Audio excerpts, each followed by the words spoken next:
Hello everyone, welcome to my channel. आज हमारा topic criminology में से है और आज हम एक थ्योरी करेंगे जो है social disorganisation theory of criminology. ये 1942 में इसका स्टार्टिंग हुई, इसका वजूद हुआ और it was quite prominent in 1940s।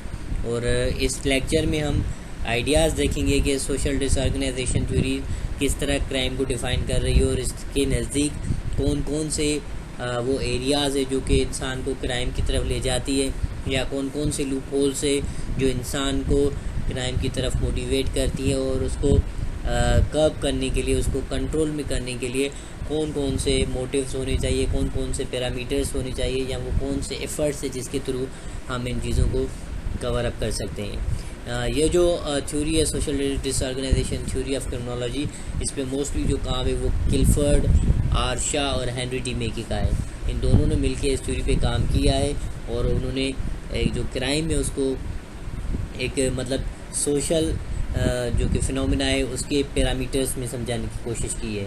So let's begin कि इसके आइडियाज़ क्या है और किन चीज़ों पे ये रिलाई करती है। Ideas of social disorganisation theory. Number 1 point जो है कि अकॉर्डिंग टू दिस थ्योरी जो पॉवर्टी है और एथनिक डाइवर्सिटी है ये इंसानों में गैप क्रिएट करती है। अगर एक सोसाइटी है जहाँ पे गुर्बत है या एथनिक डाइवर्सिटी है, मुख्तलिफ़ किस्म की कौमें रह रही हैं, तो उनमें एक डिफरेंस पैदा होता है कि एक रिच है दूसरा पुअर है, या कम्युनिटी टू कम्युनिटी कोई डिफरेंस है, तो वो क्या करता है सोसाइटी में डिसऑर्गेनाइजेशन पैदा करता है, वीक बनाता है सोसाइटी को। एक इंटीग्रेशन का जो सिस्टम है वो ख़त्म हो जाता है, डिसइंटीग्रेटेड हो जाती है सोसाइटी। अल्टीमेटली जो इंसान होते हैं वो एग्रेसिव हो जाते हैं और क्राइम की तरफ मोटिवेट होते हैं और वो क्राइम जो है वो क्राइम कमिट करते हैं। Secondly, community characteristics. अब कम्युनिटी कैरेक्टरिस्टिक्स कौन कौन से है जो इंसान को डिसऑर्गेनाइजेशन की तरफ ले जाते हैं? एक तो पॉवर्टी जिसे मेंशन किया, दूसरा अनएम्प्लॉयमेंट, पॉपुलेशन टर्नओवर, कि अगर एक पर्टिकुलर सोसाइटी है जहाँ पे गुर्बत भी है, अनएम्प्लॉयमेंट भी है और पॉपुलेशन भी जो है वो बहुत ज़्यादा है, जो उसके रिसोर्सेज है उससे ज़्यादा जो है उसकी पॉपुलेशन है।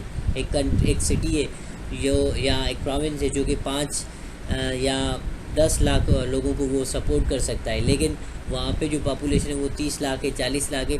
सो ऑब्वियसली वो एक इम्बैलेंस हो जाएगा, वो सोसाइटी होगी वो डिसइंटीग्रेट हो जाएगी और अल्टीमेटली जो लोग होंगे for their basic needs, for their you could say livelihood, वो मुख्तलिफ़ किस्म की चीज़ें करेंगे।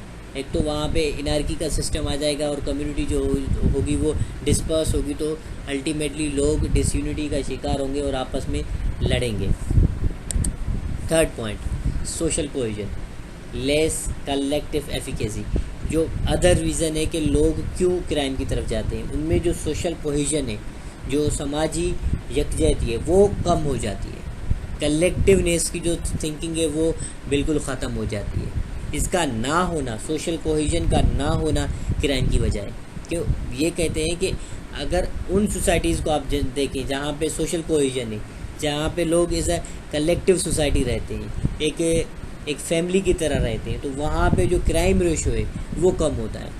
कि लाइक अगर एक पर्टिकुलर टाउन में हर कोई बंदा उस पूरे टाउन को एक फैमिली समझे तो no one would harm his और हर फैमिली, वो अपनी फैमिली को तो हार्म नहीं करेगा। लेकिन जब ये सोशल कोहेजन ही नहीं होगा तो वो एक दूसरे को एनिमी समझेंगे, फिर उसको नुकसान देने के लिए करेंगे, चोरी करेंगे, डाका डालेंगे, या इवन किसी न किसी तरीके से वो नुकसान देंगे। अल्टीमेटली जो सोसाइटी होगी वो एनार्की की तरफ जाएगी और लोग क्राइम कमिट करेंगे। Similarly, root cause of crime, social environment. Next point है सोशल एनवायरनमेंट। जो क्राइम है, the reason of crime is social environment. बंदे की जो डेवलपमेंट होती है वो अपने सोशली इन्वायरमेंट को देखता है। जहाँ पे एक डिसऑर्गेनाइजेशन अगर उसको नज़र आती है, अगर वो देखता है गुर्बत है, अगर वो देखता है कि मुख्तलिफ़ कम्युनिटीज़ रह रही हैं और हर कोई अपनी अपनी लाइफ में वो मगन है, अगर वो देखता है कि जो सोसाइटी है वो कोई किसी का नहीं है, अगर कोई किसी का नहीं है तो हम भी किसी के नहीं हैं, तो अल्टीमेटली वो बंदा या वो पर्टिकुलर ग्रुप ऑफ पीपल वो क्राइम करेंगे। और अब बस हर कोई अपने लिए जिएगा। अगर अपने लिए जीना है तो then there is no farmer rules, no informer rules. That means आपका जो कल्चर है वो भी ख़त्म हो जाएगा, या आपका स्टेट का लॉ है वो भी ख़त्म हो जाएगा। मतलब दो किस्म की चीज़ें सोसाइटी में होती हैं, एक तो मोरल इथिकल वैल्यूज़ है जो आपके रिलीजन के थ्रू, कल्चर के थ्रू आपको मिल जाते हैं, दूसरा वो लॉज है जो पर्टिकुलर स्टेट बनाती है। इन दोनों की डेथ हो जाती है जब आपका एनवायरनमेंट इस टाइप का बन जाता है। Policy implication, policy implication is very much important कि एक पर्टिकुलर स्टेट को चाहिए कि वो अपनी पॉलिसीज़ को देखे, रीअसेस करे कि क्या उस सोशल डिसऑर्गेनाइजेशन की वजह उसकी पॉलिसी इम्प्लीकेशंस तो नहीं है, या जो उसने पॉलिटिकल पॉलिसीज़ जो बनाई है वो तो वजूहत नहीं है। अगर आप पर्टिकुलरली उन चीज़ों को देख के, इन सारी चीज़ों को, अपनी एथनिसिटी डाइवर्सिटी को देख के, पॉवर्टी को देख के, एम्प्लॉयमेंट को देख, अनएम्प्लॉयमेंट को देख के, या सोशल कोहेजन को देख के अगर वो पॉलिसी बनाए कि भाई इकोनॉमी के वो या एम्प्लॉयमेंट के वो सिस्टम फराहम करे, और उसके अलावा एक कलेक्टिव कल्चरल एक्सचेंज के लिए प्रोग्राम्स करे, तो डेफिनेटली लोग आपस में मिलेंगे जुलेंगे। या उसके अलावा जो इन्वायरमेंट के मौके एम्प्लॉयमेंट के मौके होंगे तो वो कभी भी क्राइम नहीं करेंगे। अगर बंदा इकोनॉमिकली साउंड है और उसको किसी चीज़ की ज़रूरत है तो he would be less aggressive, क्योंकि उसका जो नीड ऑफ स्टोमिक है that is filled. So according to this particular theory,